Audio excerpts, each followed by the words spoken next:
का जिक्र है। एक गांव में एक आदमी अपने गधे के साथ रहा करता था। वो उससे बहुत काम लिया करता था। उसका गधा बहुत ही आलसी था। वो कभी उस पर अनाज रखकर बाजार में बेचने जाया करता था।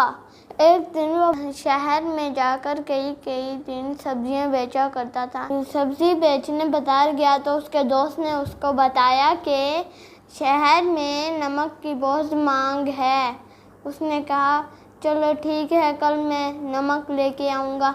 फिर उसने एक दो दिनों में नमक की 12 बोरियां इकट्ठा की और उसको अपने गधे पर लादा। वहाँ से वो निकल पड़ा। जा ही रहा था और उनके रास्ते में एक नदी भी थी।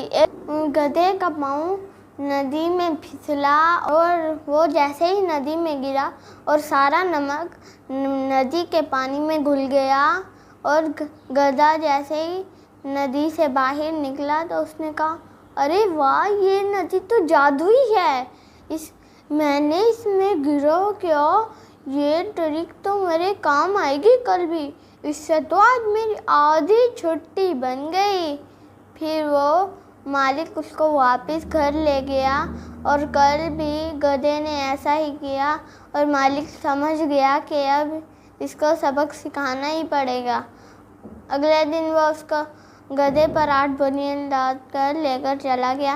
गधे ने सोचा आज भी वही काम करूँगा, क्योंकि गधे को ये पता नहीं था कि उन बोरियों में नमक नहीं, कपास है। आपको ये पता है कि अगर कपास में पानी डाला जाए तो उसका वज़न कम से ज़्यादा हो जाता है।